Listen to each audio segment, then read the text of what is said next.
नमस्कार, स्वागत है आप सभी का आयुष्मान भव में। मैं हूं प्रीति सिंह।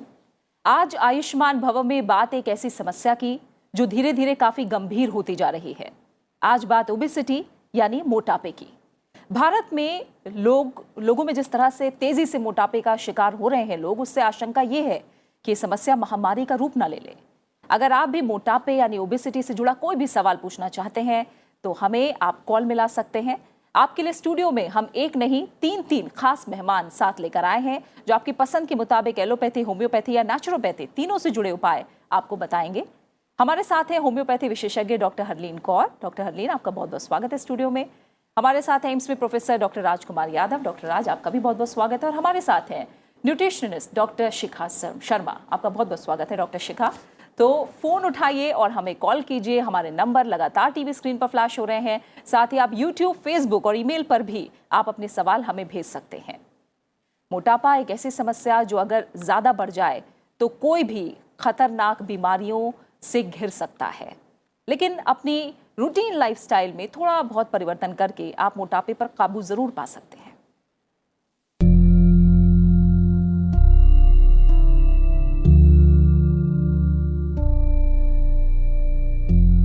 ओबेसिटी या मोटापा शुरू से ही पूरी दुनिया में चिंता का कारण रहा है, लेकिन अब ये समस्या बेहद गंभीर होती जा रही है। ताजा रिपोर्ट के मुताबिक दुनिया की 1/3 आबादी मोटापे की चपेट में है। 2 अरब से ज्यादा वयस्क और बच्चे मोटापे से संबंधित बीमारियों से ग्रस्त हैं। भारत में भी मोटापे की समस्या काफी गंभीर है और ये लगातार बढ़ रही है। और भारतीय चिकित्सा अनुसंधान परिषद के एक अध्ययन में कहा भी गया है कि ये परेशानी महामारी का रूप ले सकती है। एक महत्वपूर्ण अध्ययन में कहा गया है कि देश में कुल आबादी में से करीब 13% लोग मोटापे से पीड़ित हो सकते हैं। मोटापा या सामान्य से अधिक वजन होने की समस्या दरकिनार भले ही कर दी जाए, लेकिन ये जीवन शैली के कारण होने वाली बीमारियों जैसे diabetes, high blood pressure, stroke और दिल की बीमारी का खतरा बढ़ाने वाला एक बड़ा कारक है। भारत में वजन बढ़ने का मुख्य कारण बढ़ता शहरीकरण, छोटी दूरी के लिए भी वाहनों का इस्तेमाल, फास्ट फूड का सेवन, ऐसी चीजों का अधिक सेवन है जिनमें पोषक तत्व कम होते हैं। ज्यादा देर तक बैठे रहना, लंबे समय तक टीवी और मोबाइल का इस्तेमाल, शारीरिक गतिविधियां कम या ना होना और हार्मोन असंतुलन भी मोटापे के बड़े कारणों में शामिल है।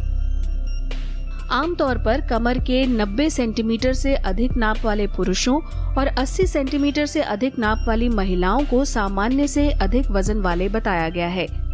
इस रोग के घेरे में बच्चे भी हैं जो आगे चलकर युवावस्था में ही दिल के रोगों से ग्रसित हो रहे हैं। फास्ट फूड, जंक फूड, मिलावटी सामानों और फल सब्जियों में प्रयोग किए जाने वाले हानिकारक केमिकल्स के कारण लोगों की जीन्स में धीरे धीरे परिवर्तन आ रहा है। यही वजह है कि मोटापे के साथ साथ उनमें कैंसर का खतरा हाल के दिनों में कई गुना ज्यादा बढ़ गया है। मोटापे के शिकार लोगों की अगली पीढ़ी यानी उनके बच्चों में भी कैंसर का खतरा बहुत ज्यादा हो गया है। करोड़ों की संख्या में वो लोग जो अभी सामान्य वजन वाले हैं, उनका भी वजन जल्द ही सामान्य से अधिक होने की आशंका है।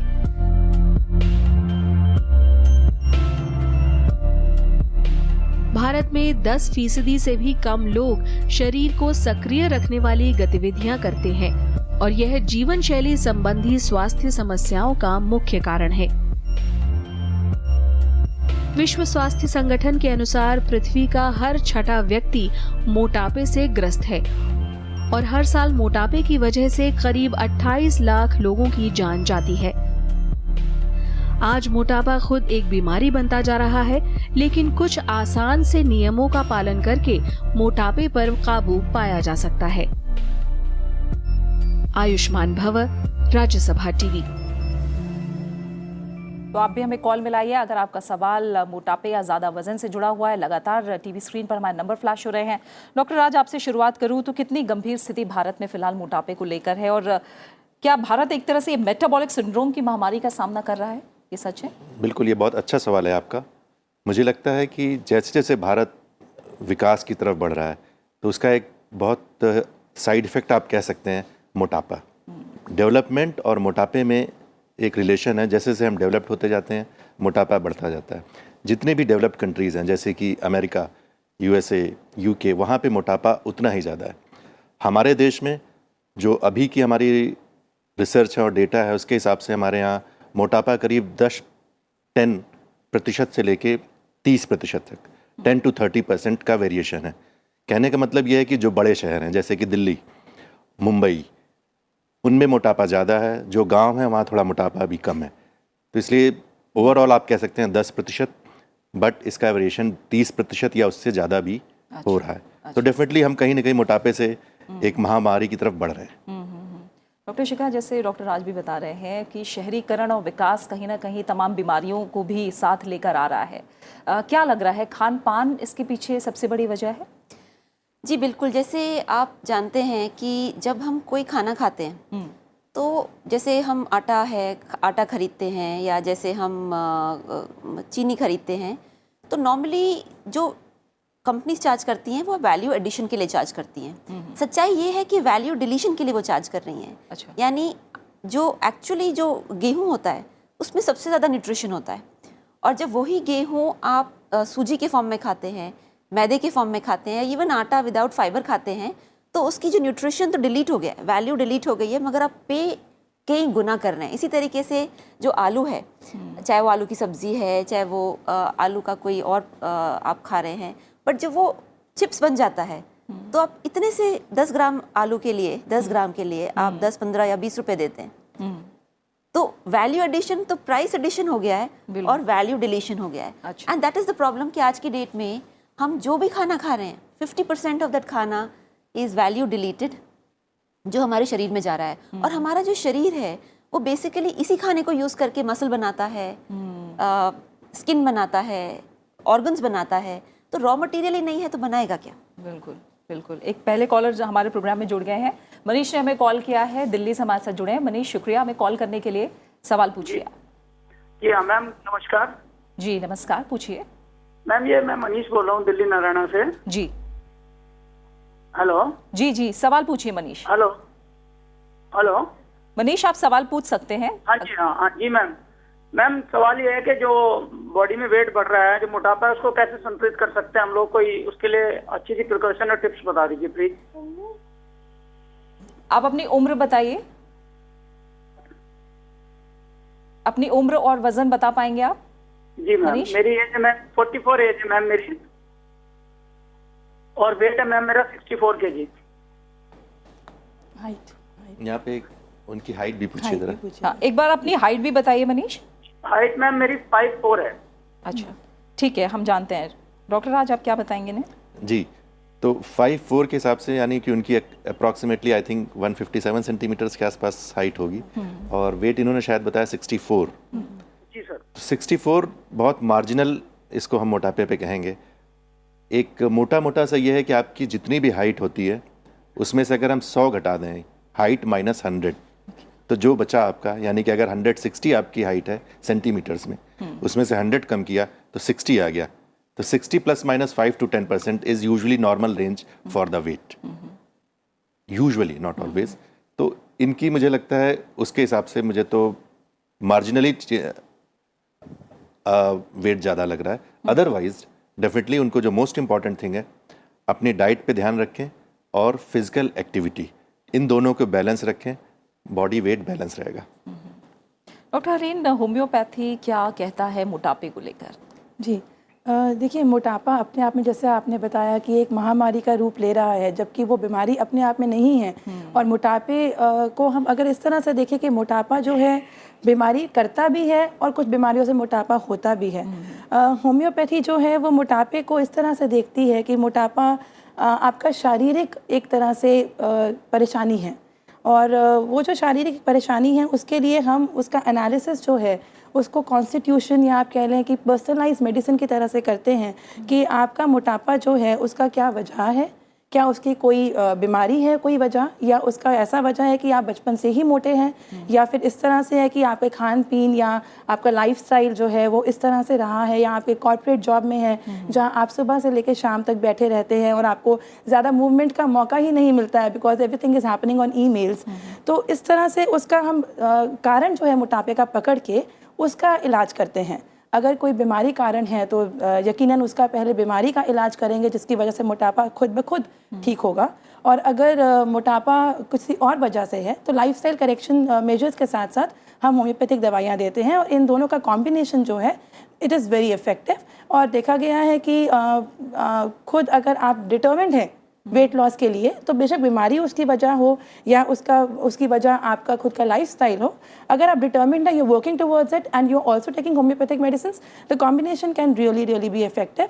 और यही एक तरीका है जो होम्योपैथी प्रमोट करती है उपचार के लिए। ठीक है डॉक्टर शिखा, अगर हम लक्षणों की बात करें तो एक सामान्य सा लक्षण जैसे हमने बताया कि अगर पुरुषों में 90 सेंटीमीटर से ज़्यादा कमर है या महिलाओं में 80 सेंटीमीटर से ज़्यादा है, क्या और भी कोई ऐसे लक्षण है जिनसे पहचाना जा सकता है कि शरीर में कुछ गड़बड़ है या वज़न कम करने की ज़रूरत है?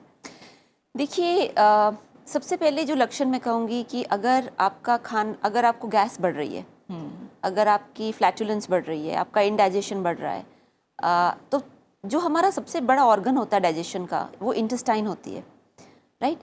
और ये जो इंटेस्टाइन में जब इम्बैलेंस आना शुरू होता है, यानी जो ये फर्स्ट फिल्टर है जहाँ से खाना अंदर जाएगा, और इसकी जो फर्स्ट लक्षण होते हैं कि आपको गैस होनी शुरू हो जाएगी, पेट फूला फूला सा रहेगा, जो नॉर्मल आपकी जो बाउल हैबिट्स हैं उसमें कुछ बदलाव आएगा, राइट।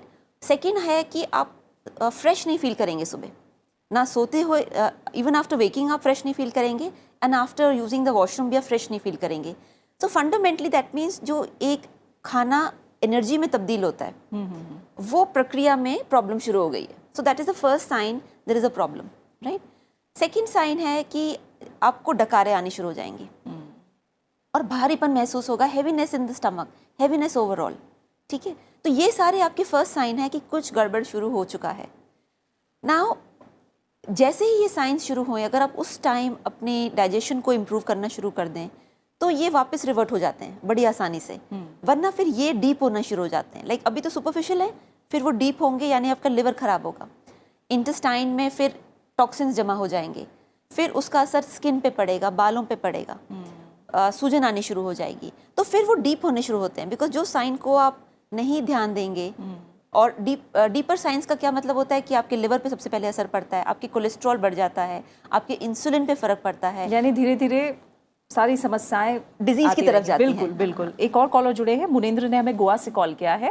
मुनेंद्र, शुक्रिया हमें कॉल करने के लिए, आप सवाल पूछ सकते हैं अपना। हाँ, गुड मॉर्निंग मैम। पहले तो मेरा सभी पैनलिस्ट को सुप्रभात। और मेरा प्रश्न ये है मैम कि मोटापा जैसे लोगों को होता है तो वो एकदम से अपने डाइट को कंट्रोल करना शुरू कर देते हैं, तो उसमें वो अपना खाना पीना बिल्कुल बंद कर देते हैं या इतना कम कर देते हैं कि उनके लिए एनर्जी और वीकनेस शुरू हो जाता है। तो स्पेशलिस्ट से मेरा ये पूछना है कि अगर कंट्रोल करना है तो डाइट को किस हिसाब से कंट्रोल करना चाहिए जिससे कि वीकनेस भी शरीर में ना रहे। बिल्कुल डॉक्टर शिखा, ये तो सबसे आम है। अगर कभी एकदम से मान लीजिए आप जागे कि मेरा वजन ज़्यादा है, खाने पीने पे जिसको कहते हैं ना कि क्रैश डाइटिंग पे आ जाते हैं लोग, ये कितना नुकसानदायक हो सकता है या कैसे खान पान में बदलाव करना चाहिए? देखिए, मैं सबसे पहले कहूँगी जो इस 20वीं सदी की जो सबसे बड़ा मिथ है या गलत धारणा है वो है कि कैलोरी कुछ चीज़ है। कैलोरी एक्चुअली सबसे बड़ी गलत धारणा है।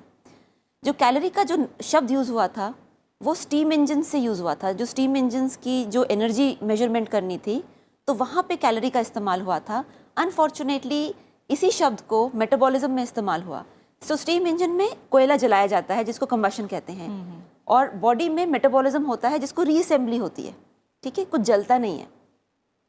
तो ये जो कॉन्सेप्ट कह रहे हैं कि खाना कम करो, ये अनफॉर्चुनेटली कैलोरी कॉन्सेप्ट से आया है। अच्छा। कि आप खाना कम कीजिए यानी कि आप कोयला कम डालिए। अब बिना ये समझे कि एक्चुअली खाना कोयला कम डालने से नहीं होता, बिकॉज शरीर इंजन नहीं है। शरीर के अंदर आपको प्रोटीन चाहिए, आपको कार्बोहाइड्रेट चाहिए, आपको विटामिन चाहिए जो अलग अलग सोर्स से आएगा। सो आपको क्या कम करना है? वो चीज़ जो एक्चुअली सबसे ज़्यादा फैट में तब्दील होती है। और वो क्या चीज़ें हैं? कोई भी रिफाइंड फूड, चाहे वो सूजी है, चाहे वो रिफाइंड आटा है, चाहे वो चीनी है। सबसे बड़ा 20th सेंचुरी में प्रॉब्लम चीनी से शुरू हुआ है, क्योंकि 400-500 साल पहले मतलब नेचुरल शुगर यूज़ होती थी। फ्रूट है, ड्राई फ्रूट है, गन्ना है, गुड़ है।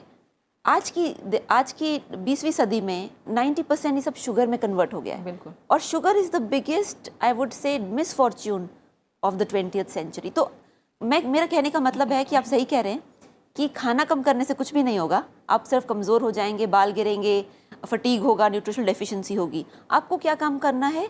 आपको सिर्फ रिफाइंड खाना और चीनी अपनी डाइट में कम से कम, या अगर कोशिश करें कि ना के बराबर हो। ठीक है। एक और कॉलर रमेश जुड़े हैं हमारे साथ, महाराष्ट्र से इन्होंने हमें कॉल किया है।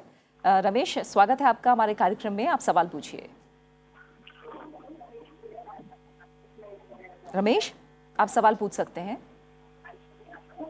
मैडम मुझे ये पूछना है, जी मेरा वेट 103 किलो है। जी।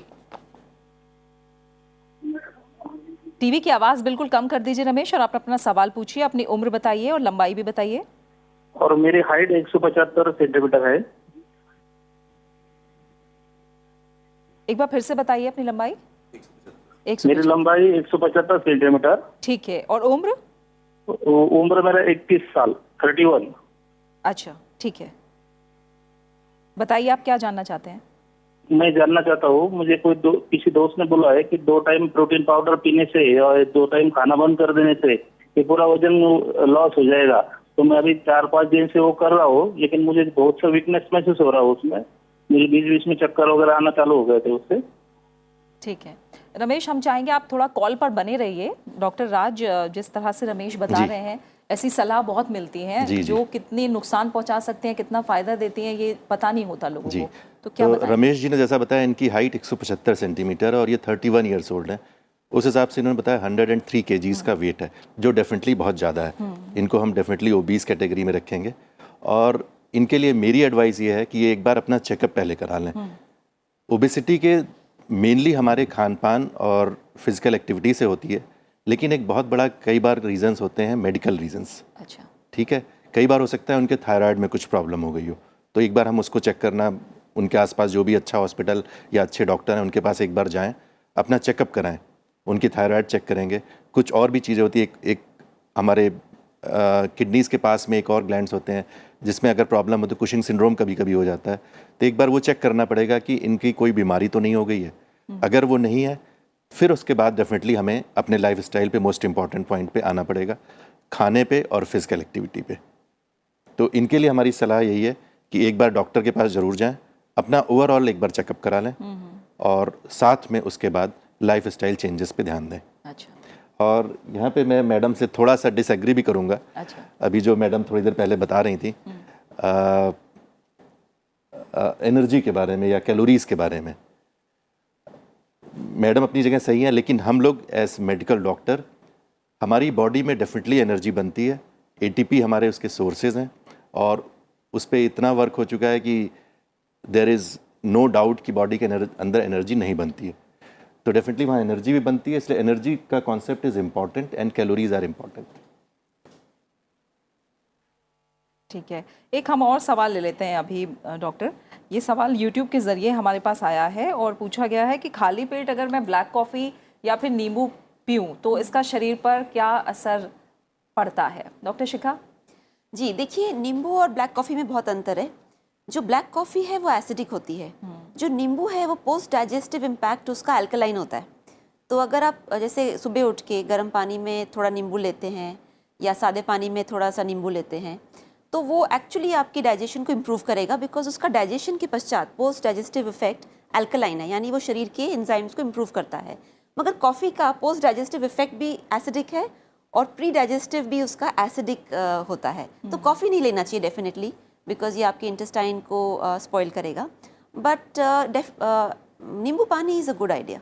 और ये शायद इनका सवाल ये भी था कि कॉफी में नींबू मिला के पी सकते हैं क्या, ऐसा है नहीं, क्या? ऐसा तो नहीं। ऐसा नहीं कर नहीं, सकते। ऐसा नहीं कर क्योंकि सकते। बिल्कुल ठीक कह रहे हैं। मैं इसमें थोड़ा हाँ, सा बिल्कुल। बताना चाहूँगी कि ये जो यूट्यूब में आपका क्वेश्चन आया है, डेफिनेटली ये किसी हमारी यूथ कम्युनिटी में से ही किसी ने पूछा होगा, क्योंकि आजकल जो जिम गोअर्स हैं वो जनरली अपना वर्कआउट शुरू करने से पहले they take big glass full of black coffee and उनको ये कैफीन जो है वो हेल्प करता है एक तो एक्सरसाइजिंग में, because temporarily it will give you a lot of energy, and दूसरा they think the calories they are going to burn during the workout. वो उनको लगता है कि जो कैफीन अगर होगा उनकी ब्लड में तो वो उनको सहायता करेगा वर्कआउट अच्छे से करने के लिए एंड प्लस कैलोरीज बर्न करने के लिए।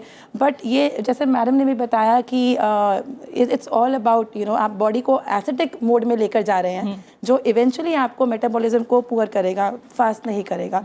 तो इसका जो लॉन्ग रन में इफेक्ट है it's not good, and caffeine as it is हमारी बॉडी के लिए हार्मफुल भी है। यानी डॉक्टर हरलीन आप ये कह रही हैं कि जो फ्री की सलाह मिल रही है और खासकर जिम में जाओ तो अभी प्रोटीन की बात, जैसे एक दोस्त ने कही, कॉफी की बात, ये मैं बहुत आम ये सुनती हूँ, लेकिन इनका जो लॉन्ग टर्म इफेक्ट आप बता रही हैं वो शरीर के लिए अच्छा नहीं तो होगा, बहुत इनसे कॉशियसली मूव करना होगा। और एक्सरसाइज जो है उसको तो आपको अडॉप्ट करना है। Exercise is one of the safest ways. अगर आप अंडर इंस्ट्रक्शन एक्सरसाइज करते हैं, it's one of the safest and the most permanent ways of losing weight. आप अगर एक्सरसाइज कुछ टाइम के लिए अगर नहीं भी कर पा रहे हैं, आपकी calories will keep on burning और आपका मेटाबॉलिज्म एक्टिवेट होगा। मगर जो क्रैश डाइट्स हैं, the moment you leave it तो आपका जो है असर वापस आने लगता है। तो एंड बॉडी जो है वो it produces a lot of toxins during that. तो आप जब डिटॉक्सिकेशन की बात करते हैं तो एक्सरसाइज जैसा तो कुछ भी नहीं है। बिल्कुल बिल्कुल। एक और कॉलर रंजना ने हमें कॉल किया है, महाराष्ट्र से हमारे साथ जुड़ी है रंजना। शुक्रिया रंजना हमें कॉल करने के लिए, आप अपना सवाल पूछ सकती हैं।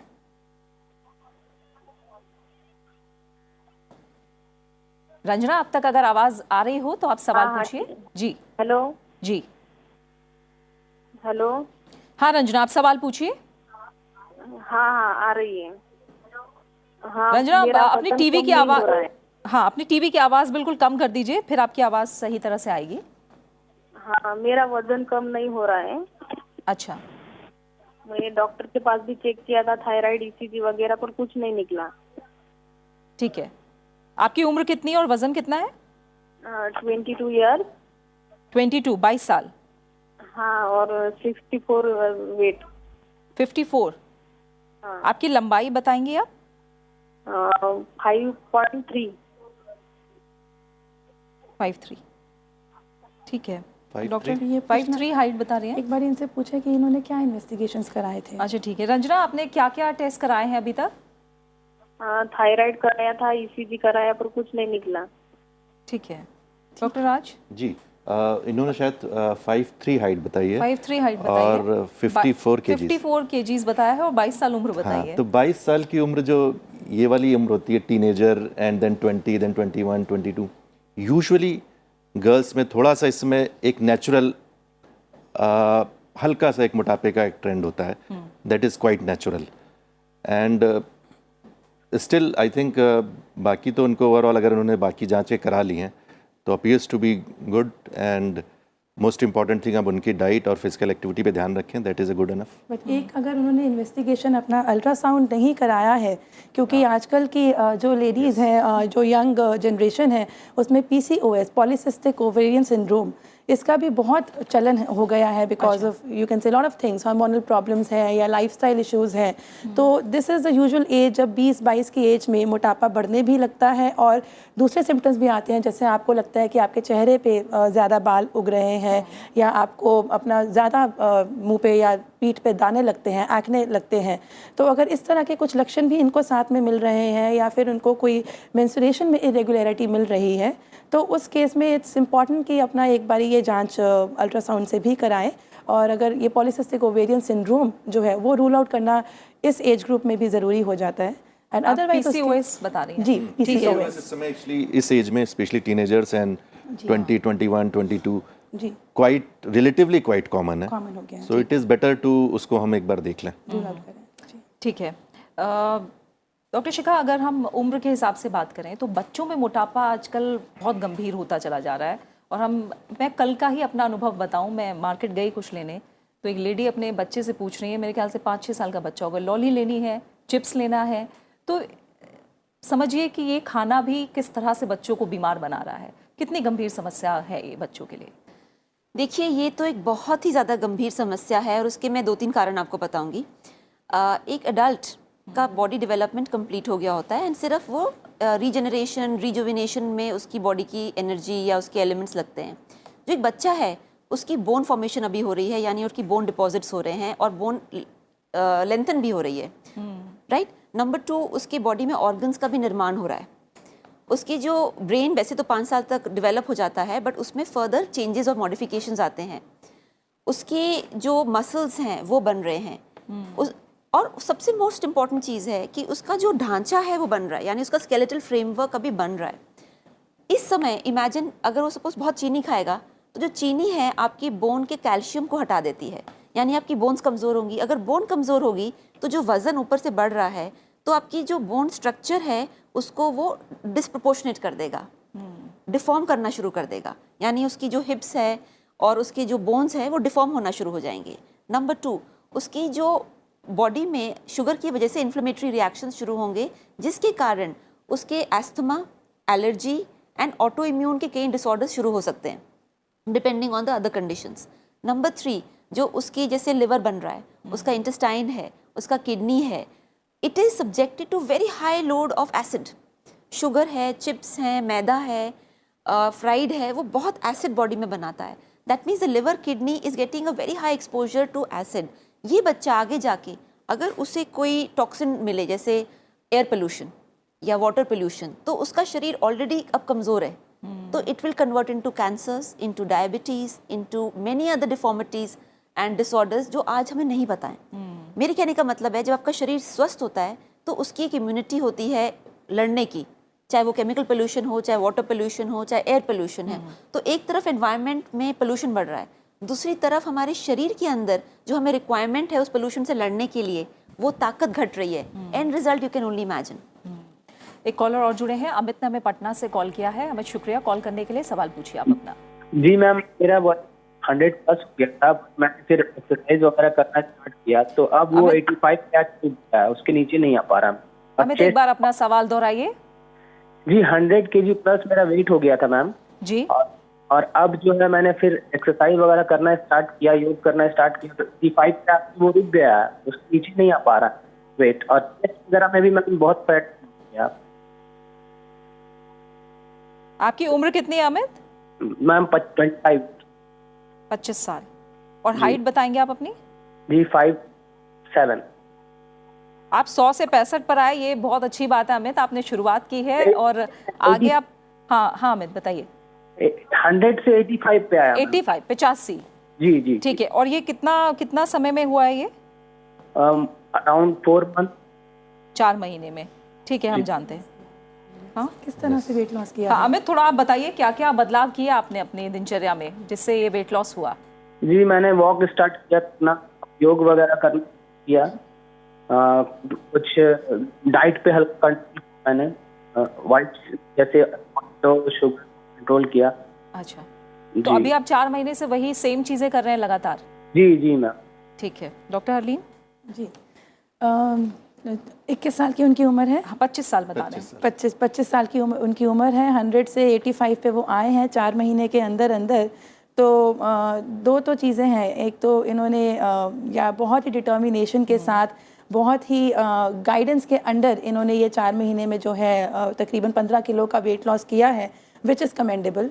तो ये तो काफ़ी सराहनीय है अगर इन्होंने गाइडेंस के अंडर करा है, डाइट का ध्यान रखा है, साथ में कसरत का ध्यान रखा है और मॉडरेशन करते करते ये 15 किलो का जो लॉस किया है इन्होंने 4 महीने के अंदर। नहीं तो हम जनरली जो है कहते हैं कि 2 से 3 किलो जो है आपका पर मंथ अगर लॉस हो रहा है तो it's called a relatively less risky weight loss, because आप उसके साथ जो अगर उसके कोई साइड इफ़ेक्ट्स है वेट लॉस के वो जो हैं वो कम हो जाते हैं। इसके बाद अगर ये 85 से नीचे आने की कोशिश कर रहे हैं तो 4 महीने तो कम समय है। अगर ये और पेशेंस रखेंगे और अगर इसी तरह से अपना लाइफस्टाइल को और एक्सरसाइज अगर ये कर रहे हैं, वर्कआउट में अगर नए जो टेक्निक्स हैं, because body also gets use to the same technique, अगर आप वर्कआउट एक ही तरह का करते चले जा रहे हैं तो बॉडी आपका जो है एक रेजिस्टेंस एक तरह से या एक यूज टू हो जाती है, तो हैबिचुअल हो जाती है उस एक्सरसाइज के लिए। तो नई एक्सरसाइजेज जो हैं अडॉप्ट करें अपने, अगर ये कहीं पे कोई फिटनेस इंस्ट्रक्टर को अगर फॉलो करते हैं उनसे कंसल्ट करें कि किस तरह से मैं नई एक्सरसाइजेज अडॉप्ट करूं जिससे मेरा जो है वेट लॉस ज़्यादा हो। और लाइफस्टाइल में हो सकता है डाइटरी, इनको कोई अभी डाइटिशियन से इन्होंने सलाह ना ली हो तो वो लेकर उसको भी जो है अपने दिनचर्या में डालें और फॉलो करते रहें, परसेवरेंस रखें। मेरे ख्याल से this is not a bad fat loss, यानी थोड़ा बदलाव करने की अभी जरूरत है। जो 4 महीने से कर रहे हैं, बिल्कुल हो सकता है थोड़ा बहुत बदलाव करें तो और एडॉप्शंस, नई टेक्निक्स एडॉप्ट करें। बिल्कुल ठीक है। सुरेंद्र मलिक का कॉल है हमारे पास, दिल्ली से इन्होंने हमें कॉल किया है। सुरेंद्र साहब बहुत बहुत शुक्रिया हमें कॉल करने के लिए, आप सवाल पूछिए। हाँ जी, सुरेंद्र मलिक बोल रहा हूँ जी, दिल्ली से। जी सुरेंद्र जी, टीवी की आवाज कम करके अपना सवाल पूछिए। हाँ जी, सुरेंद्र मलिक बोल रहा हूँ। मेरा वेट 112 किलो है। जी हेलो। जी जी हाँ जी, मेरा वेट 112 किलो है। मेरी हाइट है 5 फुट 10 इंच। तो मैक्सिमम मैं टूरिंग में ही रहता हूँ, मार्केटिंग में 20। सुरेंद्र, आप अपनी टीवी की आवाज कम करके एक बार में सवाल पूछिए। हाँ जी, मैं टूरिंग में रहता हूँ, मार्केटिंग में 20 एक दिन टूर पे ही रहता हूँ। खाना पीना उल्टा सीधा ही रहता है, तो क्या किया जाएगा उसके बारे में? सुरेंद्र जी, उम्र बताइए अपनी। मेरी उम्र 56 साल है जी। 56 साल। 56। डॉक्टर राज, 112 किलो वजन है जी। 112 किलो इन्होंने अपना वजन बताया और 56 इनकी एज है और ज़्यादातर टूरिंग में रहते हैं ये। तो डेफिनेटली इनके लिए हो सकता है कुछ और भी प्रॉब्लम्स हो सकती हैं, तो एक बार ये अपना चेकअप सबसे पहले कराएं। सबसे पहले अपना ब्लड शुगर देख लें, हो सकता है ब्लड शुगर वेरी कर रहा हो, डायबिटीज़ के लक्षण आ गए, स्पेशली डायबिटीज़ टाइप 2 जो है इस समय बहुत चांसेस हो सकते हैं। सेकंड, ब्लड प्रेशर ज़रूर चेक कराएं अपना हाइपरटेंशन के लिए और कार्डियक प्रॉब्लम या हार्ट की प्रॉब्लम की। एक सीधी सी बात है, हार्ट जो हमारा है ये एक पंप है, एक मशीन की तरह काम करता है, लाइक दिस। तो जब आप मोटे हो रहे हैं तो आपका वजन बढ़ रहा है, तो हार्ट के ऊपर प्रेशर बढ़ रहा है, तो अब हार्ट को ज़्यादा पंप करना पड़ेगा, तो हार्ट के लिए बहुत ज़्यादा मुश्किलें बढ़ने लगती हैं। तो कार्डियोवास्कुलर प्रॉब्लम, हार्ट अटैक की प्रॉब्लम या रिलेटेड लाइक स्ट्रोक, ये सारे बढ़ने लगते हैं। तो इसलिए इनके लिए सलाह, क्योंकि 112 किलो वजन है जो डेफिनेटली ओबीस कैटेगरी में आता है, तो इनको सबसे पहले अपना चेकअप करा लें, कंप्लीट चेकअप। उसके बाद जो इन्होंने एक तो खुद ही अपना कॉज बता दिया है कि खाना पीना ठीक नहीं है, तो आप खुद ही समझ रहे हैं आपका खाना पीना ठीक नहीं है। अपने खान पान को ध्यान रखें, उसको एक बैलेंस डाइट जिसको बोलते हैं, दैट इज़ इम्पॉर्टेंट। तो आप टूरिंग में जा सकते हैं, जाते रहिए, कोई ऐसी बात नहीं है, लेकिन वहाँ पर भी हम कैसे ज़्यादा से ज़्यादा अपने डाइट को, जैसा अभी थोड़ी देर पहले मैडम ने बताया था, जो सूजी है उसकी जगह गेहूं की चीज़ें ज़्यादा यूज़ करें। वेजिटेरियन है, अगर नॉन वेजिटेरियन है तो उसमें प्रिफरेबली फ़िश खाएं, बाकी चीज़ों को अवॉइड करें। तो ये इनका एक मोस्ट इंपॉर्टेंट थिंग है, बट सबसे पहले एक बार अपना कंप्लीट चेकअप जरूर कराएं। डॉक्टर शिखा, आप इन्हें कुछ बताएंगे? जी, मैं 2-3 चीज़ें कहना चाहूँगी। देखिए, आपकी टूरिंग जॉब है, तो टूर में अगर आप कोशिश करें कि सबसे पहले जो रिच फूड बाहर रेस्टोरेंट्स में मिलता है, उसमें सिर्फ आप जैसे रोटी आपने बिना बटर के ली और नान ना लेके, मैदा वाली चीज़ें ना लेके, आप जो रोटी है उसको चूज़ करें, सब्जियां चूज़ करें, दाल मखनी है, बटर चिकन है, इसे अवॉइड करें। देन त्रिफला अपनी डाइट में लेना शुरू करें, बिकॉज त्रिफला आयुर्वेद में 3 फलों का एक पाउडर होता है, मिक्सचर होता है, जो सिर्फ आपके डाइजेशन को ही नहीं, आपके लिवर को भी इम्प्रूव करता है। चीनी वाली चीज़ें मेरे हिसाब से आपको बिल्कुल बंद कर देनी चाहिए, because at the age of 56 आपकी बॉडी में ऑलरेडी बहुत इन्फ्लेमेशन आ चुकी होगी, और ज़्यादा चीनी खाने से ये आगे जाके डायबिटीज़ या कोई और डेंजरस बीमारी भी इख्तियार कर सकती है। Another thing which is very important is, जैसे कि अगर आप बाहर जा रहे हैं तो कुछ अपने साथ में ड्राई फ्रूट्स है, मूंगफली है, ये हमेशा रखिए, क्योंकि कई बार क्या है, भूख लगी, चाय में चीनी और खूब बिस्किट्स खा लिए, दोनों हमारे शरीर के लिए नुकसानदायक हैं। तो अगर आप ड्राई फ्रूट्स रखेंगे तो एक तो आपको कभी वो सिचुएशन नहीं आएगी कि यू आर रियली हंग्री, मतलब सर दर्द हो रहा है भूख से। तो और दूसरी चीज़ है कि जैसे दही है, दूध है, छाछ है, फ्रूट है, ये भी थोड़ा सा बाहर मिलता ही है, उसको भी खाइए। और यहाँ पे मैं एक चीज़ और ऐड करना चाहूँगा, ड्राई फ्रूट्स में भी थोड़ा सा एक बैलेंस जरूर रखें। फॉर एग्जांपल जैसे काजू हैं, कैश्यू, काजू सबको खाना अच्छा लगता है और आप ऐसे बैठे बैठे खाते रहते हैं। एक काजू जब आप खाते हैं दैट इज़ अप्रॉक्सीमेटली 20 कैलोरीज, यानी कि अगर 5 काजू खा लिए तो 100 कैलोरीज आपकी बॉडी में पहुंच गए। तो आप अगर टूर पे जा रहे हैं, आप घूम ऐसे ऐसे खाते चले जा रहे हैं, तो काजू की जगह अखरोट और बादाम ज़्यादा खाएं। तो उसको भी बैलेंस रखें, that is the meaning. And और better option definitely fruits vegetables हैं जो कि नेचुरल सोर्सेज भी हैं, और उससे आपका एनर्जी या कैलोरीज का जो कॉन्सेप्ट है वो बैलेंस रहता है। बिल्कुल। डॉक्टर हरलीन, जैसे हम बच्चों की बात कर रहे थे, होम्योपैथी किस तरह से मदद कर सकता है? जो बच्चे शुरुआत में ही मोटापे का शिकार हो रहे हैं, उनके लिए कैसे मदद कर सकता है? बहुत बहुत खूबसूरत प्रश्न आपने पूछा और मैं इसका ज़रूर उत्तर देना चाहूँगी। अगर आप ना पूछते तो मैं फिर भी इसके बारे में ज़रूर बताती, क्योंकि देखिए, बच्चों को अगर आप शुरुआती स्टेज पे ही, जैसे कि कैच देम यंग, तो अगर आप शुरुआती स्टेज पे ही जहां आप देख पा रहे हैं कि बच्चा जो है ओबेसिटी का शिकार हो रहा है, उसको आप वहां पकड़ लें, अगर वहीं पे आप मोटापे को ग्रस्त कर सके, सीज कर सके, तो इसका उसके लॉन्ग रन में you are insuring a longer life, you are insuring a healthier life, and you are also insuring कि बच्चा जो है वो कॉन्फिडेंट निकलेगा आपका। क्योंकि बच्चे का मोटापा अपने आप में इतनी सब चीज़ों से झूलता, वो अपना जो मोटा बच्चा है वो सिर्फ अपने मोटापे से नहीं जूझता है, वो समाज से भी जूझता है, वो पीयर प्रेशर से जूझता है, उसको बुलिंग का शिकार होना पड़ता है, उसको वो चाहता है खेलने के लिए, उसकी फिटनेस नहीं है, वो खेल नहीं पा रहा है, वो चाहता है, अगर वो नहीं खेलता है तो बच्चे उसका मजाक उड़ाते हैं, खेलता है तो बच्चे उसका मजाक उड़ाते हैं। तो इस तरह में माँ बाप का बहुत बड़ा फ़र्ज़ है, पहले तो माँ बाप जो उनको डाइट दे रहे हैं उसमें करेक्शन करें। और मोटा बच्चा, कई बार ये माँ बाप बोलते हैं कि देखिए, तो हमारे तो परिवार में ही मोटापा है। एक खूबसूरत सी सेइंग है that obesity doesn't run in the families, it actually exist in the families that don't run. तो ये चीज़ का ध्यान रखें कि कई बार हार्मोनल इलनेसेस हो सकती हैं जिसकी वजह से बच्चा मोटापा का शिकार है, उसमें तो अपना शारीरिक इलाज कराएं।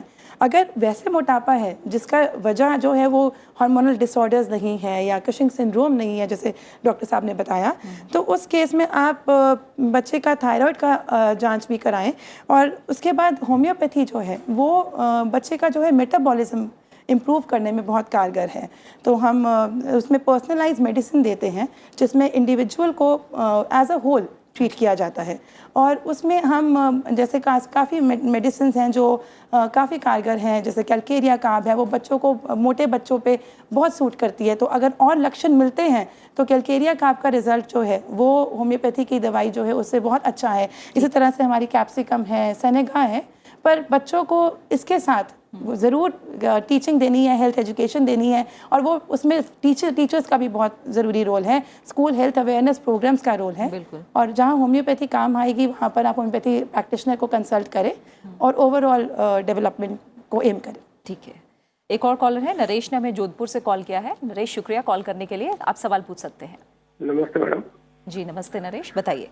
मेरी एज 41 है जी। हाइट मेरी 177 है जी। और जो मेरे बेली का नाप है वो 39 है। लेकिन अभी इन दिनों मैं बहुत अनकंफर्ट महसूस कर रहा हूँ। मेरे मतलब बेली पे चर्बी है, मैं वॉकिंग भी करता हूँ, खान पान मैंने कंट्रोल कर रखा है, सुबह और शाम में 2-3 चपाती खाता हूँ और सब्जी वगैरह, फिर भी कंट्रोल नहीं हो पा रहा है। डॉक्टर राज, इन्होंने अपना वजन कितना बताया था? 85 अबव। 85 अबव है। 85 अबव, ओके। और हाइट इन्होंने कितनी बताई थी? 177। 177, ओके। और 41 ईयर्स ओल्ड आप हैं अभी, 41 साल। 41 जी। तो आपका वजन जो है मार्जिनली थोड़ा सा ऊपर है, बस, ज़्यादा फर्क नहीं है। तो आप अपने को ऐसे लक्ष्य रखें जो अब इस समय अचीवेबल है, मतलब कि 1 महीने में मैं अप्रॉक्सीमेटली 1 किलो वजन कम करूं, दैट इज़ गुड इनफ। उससे ज़्यादा आपको करने की ज़रूरत नहीं है, 1 महीने में 1 किलो। और इसके लिए आपको जो मोस्ट इम्पॉर्टेंट पॉइंट है वो, आप अगर एक्सरसाइज जो भी कर रहे हैं अभी, जैसा मैडम बता रहे थे, थोड़ा सा उसको चेंज करें। अगर वॉक करते हैं थोड़ा सा फास्ट वॉक करने लगें, अगर जिम में जाते हैं थोड़ी एक्सरसाइजेस थोड़ी सी बदल दीजिए, और अपना गोल ये रखिए कि मुझे 1 महीने में 1 किलो वजन कम करना है, that is good enough for you. वजन कितना आना चाहिए एक्चुअली में? आपका अप्रोक्सीमेटली, आपने हाइट 177 बताई थी ना जी? हाँ। तो आपका वजन 77 के आसपास ±5%, मतलब कि 75 से लेके और 72 से लेके 82 तक, 72 से 82, that is your range.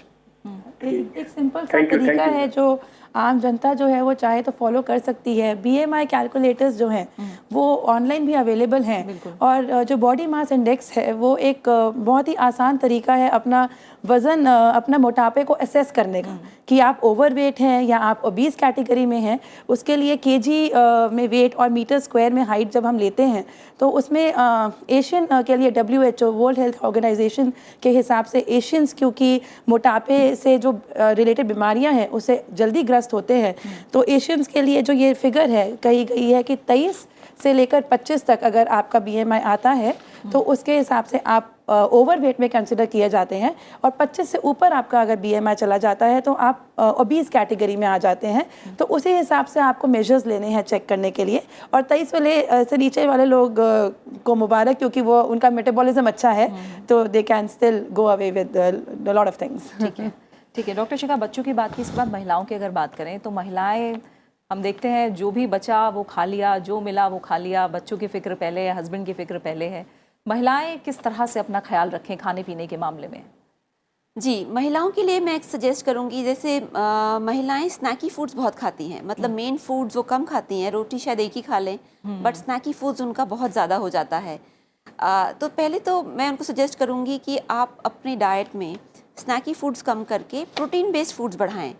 And why protein based foods? क्योंकि महिलाओं की जो हेयर है, स्किन है और जो मसल की टोन है वो सब प्रोटीन पे डिपेंड करती है। एंड हमारे देश में महिलाओं की जो डाइट है वो बहुत ज़्यादा कार्बोहाइड्रेट रिच है। चावल है, आलू है, रोटी है, ब्रेड है, सूजी है, बहुत ज़्यादा ये खाती हैं, और प्रोटीन बहुत ही कम खाती हैं। फॉर एग्जांपल जैसे प्रोटीन में पनीर हो गया, सोयाबीन हो गया, सोयाबीन का दूध हो गया, या जैसे कि आपके स्प्राउट्स हो गए, बादाम है, ड्राई जैसे सनफ्लावर सीड्स हैं, फ्लैक्स सीड्स हैं, यानी नट्स एंड ऑयल सीड्स। महिलाओं के लिए एक और चीज़ जो बहुत इंपॉर्टेंट है इज़ ऑयल। अब आप कहेंगे कि आप वज़न कम कर रहे हैं और आप कह रहे हैं ऑयल खाएं, इसलिए क्योंकि हमारे शरीर को, हमारी नसों को, हमारे स्किन को एसेंशियल फैटी एसिड्स की रिक्वायरमेंट होती है। वो एसेंशियल फैटी एसिड सिर्फ एक ऑयल से नहीं मिलेगा, कुछ वो घी से मिलेगा, कुछ वो मस्टर्ड ऑयल से मिलेगा, कुछ वो फ्लैक्सीड से मिलेगा, कुछ वो आपको जो तिल है उससे मिलेगा। तो यानी कि आप पूरा का पूरा अपना जो क्वांटम है अगर घी से ले लें या तले हुए खाने से ले लें तो बाकी एसेंशियल फैटी एसिड्स तो कम ही रह जाएगी आपके शरीर में, बिकॉज हर ऑयल में अलग होते हैं। तो थोड़ा सा नट्स एंड जो ड्राई फ्रूट्स हैं जैसे बादाम है या फ्लैक्सीड है, सनफ्लावर सीड है, इसको खाएं। दूसरी चीज़ है कि जैसे वेजिटेबल्स हैं, रोज़ जूस बना के खाएं जिसमें टमाटर है या चुकंदर है, कैरेट है, देन धनिया है, पुदीना है, लौकी है। इन सारों को जब जूस पीते हैं तो इसमें एंजाइम्स मिलते हैं जो पके हुए खाने में होते ही नहीं है। यानी एंजाइम्स जो शरीर के लिए बहुत इंपॉर्टेंट है, आपको सिर्फ या तो फ्रूट से मिलेगा या कच्चे खाने से मिलेगा। कच्चा खाना मतलब वेजिटेबल जूसेस, राइट। दूसरी चीज़ है कि लेडीज़ फाइबर बहुत कम खाती हैं, जैसे दलिया में फाइबर है, जो छिलके वाली दालें हैं जैसे काला चना है उसमें फाइबर है, वो सब खाएं। और रात का खाना महिलाएं कम से कम खाएं, और उसका कारण है कि रात के समय सबसे ज़्यादा आपका रिजुविनेशन होता है। आपका जो बॉडी है एक्चुअली अपना जो हमारे शरीर का अस्पताल है वो रात को तैयार होता है, शरीर मतलब वो रेडी हो जाता है काम करने के लिए। उस समय अगर आप बहुत खाना खाएंगी, पूरे दिन कुछ नहीं खाया, रात को खाया, और वो पूरा ब्लड सप्लाई आपका डाइजेशन में चला गया, तो यानी कि फिर आप उम्र से जल्दी आप एजिंग होगी आपकी, आपका मोटापा बढ़ेगा, आपकी बॉडी में सूजन आएगी। तो रात का खाना हल्का और पूरे दिन थोड़ा थोड़ा करके आप खाएं, प्रॉपर फूड खाएं और फ्रेश खाएं। मैंने से फ्रेश यानी कि जो हमारे एक कबर्ड होता है जिसमें कुछ भुजिया, कुछ पापड़, कुछ नमकीन। मैं एक सिर्फ सवाल करूंगी, अगर आप किसी का भी रेफ्रिजरेटर देखें और किसी का भी किचन का कबर्ड देखें जहां वो स्टोर करते हैं, बिना पेशेंट को देखे मैं बता सकती हूँ कि इस फैमिली की हेल्थ की क्या इंडेक्स होगी। बिल्कुल। और जैसे आपने महिलाओं के लिए कहा कि रात का खाना हल्का खाएं, दूसरी बात ये भी है कि महिलाएं अपने बच्चों के लिए और हस्बैंड के लिए वेट करती हैं और देर रात में खाती हैं, तो जल्दी खाना भी कितना ज़रूरी है डॉक्टर? ये समय पे खाना तो देखिए हमारे शरीर के लिए बहुत महत्वपूर्ण है। जब मैंने मेडिसिन से मैं न्यूट्रिशन पढ़ना शुरू किया तो उस समय मेरे से लोग पूछते थे कि रात को दही खाएं ना खाएं। अब वेस्टर्न न्यूट्रिशन में कुछ कहा ही नहीं गया कि क्या चीज़ किस समय पे खानी चाहिए। बट थैंकफुली इन इंडिया ये बहुत वेल नोन है कि रात को आप दही खाएंगे तो आपको नेगेटिव इम्पैक्ट पड़ेगा, रात को अचार खाएंगे नेगेटिव इम्पैक्ट पड़ेगा। और इसका कारण यही है कि जो रात में जो मेटाबॉलिज्म या प्रक्रिया होती है वो दिन से बिल्कुल अलग होती है। This a big difference. Right. और इसीलिए रात में जब आप खाना खाते हैं वही चीज़ आप दिन में खाएं आपको डाइजेस्ट होगी, वही चीज़ आप रात को खाएं आपको डाइजेस्ट होगी ही नहीं। ठीक है, ठीक है। एक और कॉलर है, दिनेश ने हमें बिहार से कॉल किया है। दिनेश, शुक्रिया कॉल करने के लिए। सवाल पूछिए आप। नमस्ते मैम। जी नमस्कार, पूछिए। मैम हमारी उम्र 57 है जी। और मेरा बाईपास सर्जरी 2011 में हो चुका था। ठीक है। हेलो। जी जी। और मेरा वेट जो है 81 kg है और घुटने में भी दर्द रहता है, चलने में परेशानी होती है। चल तो लेते हैं बढ़िया से लेकिन घुटने पे जोर पड़ता है बहुत ज्यादा। अच्छा। वेट कम नहीं हो रहा है। ठीक है, डॉक्टर राज। ये तो 81 kg इन्होंने अपना वजन बताया। हाँ जी। और आपकी उम्र कितनी है? 57। 57। और आपका हार्ट का बाईपास हुआ था या? हाँ, हार्ट का। ओके। उसमें क्योंकि मोटापे के लिए गैस्ट्रिक बाईपास भी होता है। अच्छा अच्छा, तो ये 2011 में हुआ था। हार्ट ब्लॉकेज था। जी जी, हार्ट का हुआ था। और आपकी हाइट कितनी है, लंबाई कितनी है? 5 feet 5 inch. 5 feet 5 inch. 5 feet 5 inch, मतलब 160 के आसपास। ठीक है। तो क्योंकि आपने ऑलरेडी अपने हार्ट का ऑपरेशन कराया था, तो वहाँ पे भी आपको कुछ खाने के लिए स्पेशल बताया गया होगा हाँ, कि आपको चार्ट कौन दिया कौन सी गया प्रिकॉशंस रखनी है। हाँ, लेकिन सर उस पर ये फॉलो नहीं कर पा रहे हैं सर। नहीं, उसको फॉलो करिए, मैं वही कहना चाह रहा था आपको। मैंने इसीलिए आपसे पूछा था। जो आपको उन्होंने उस समय जब आपका हार्ट का ऑपरेशन हुआ था तो उन्होंने स्पेशली आपको बताया होगा कि ये आपको खाने में, चलने फिरने में क्या क्या ध्यान रखना है। तो उसमें खाना स्पेशली, क्योंकि हार्ट की प्रॉब्लम इसलिए आती है क्योंकि कोलेस्ट्रॉल आपके लिए बहुत ज़्यादा जमने लगता है जब, हाँ। उसके बाद ही हार्ट की प्रॉब्लम आती है। तो हमारा कोलेस्ट्रॉल बैलेंस रहे, क्योंकि कोलेस्ट्रॉल बॉडी के लिए ज़रूरी भी है लेकिन बैलेंस्ड होना चाहिए। उसके लिए उन्होंने एक आपको खान पान की स्पेशल लिस्ट दी होगी कि इन चीज़ों का ध्यान रखें। तो उस चीज़ों को आप ध्यान रखिए। और वॉक करना, ये सब आपको उन्होंने ज़रूर बताया होगा। उसको फॉलो करते रहिए। अपने गोल कम ही रखिए कि मैं 1 महीने में आधा किलो या 1 किलो ही वजन कम करूंगा, लेकिन वो आपके अचीवेबल गोल है। अच्छा, ठीक है ना? तो अब जो आपको वहाँ पे सुझाव और एडवाइस दी गई थी खाने पीने के बारे में और चलने फिरने के बारे में, उसको जरूर फॉलो करिए। अच्छा जी। और घुटना में जो पेन रहता है सर? घुटने का तो एक बार आप दिखा सकते हैं, क्योंकि हो सकता है आपको ऑस्टियोआर्थराइटिस की प्रॉब्लम हो सकती हो। उसको एक बार आप जांच करा लीजिए। ऑर्थराइटिस नहीं है सर, हम चेक करवाए। अच्छा, तो फिर प्रॉब्लम कल ही चेक करवाए। अच्छा, तो वजन की वजह से हो सकता है। आप वजन कम करिए, वो अपने आप फिर ठीक होने लगेगा, अगर ऑस्टियोआर्थराइटिस की कोई प्रॉब्लम नहीं है तो। अच्छा जी। इन सबके साथ ये चाहे तो होम्योपैथी भी ले सकते हैं, क्योंकि जब मल्टी मॉर्बिडिटी हो जाती है, जैसे ये बता रहे हैं कि इनका वज़न भी ज़्यादा है और इनको दिल का भी रोग है और इनका जॉइंट्स का भी तकलीफ है, तो मल्टी मॉर्बिड केसेस में होम्योपैथी जो है उसका रोल बहुत अच्छा माना गया है।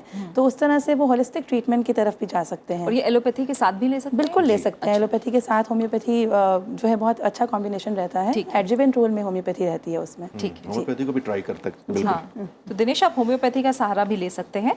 इसके बाद हम एक सवाल लेंगे। ये हमारे पास YouTube के जरिए आया है। कमलेश ने हमसे ये सवाल पूछा है।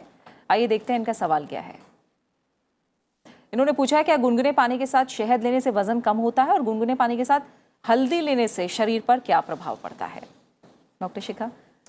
देखिए, गुनगुने पानी में सबसे पहले जो आप शहद है वो एक तो ऑर्गेनिक होना चाहिए और प्योर शहद होना चाहिए, बिकॉज जो चीनी से बना हुआ शहद है उससे कोई असर नहीं होगा।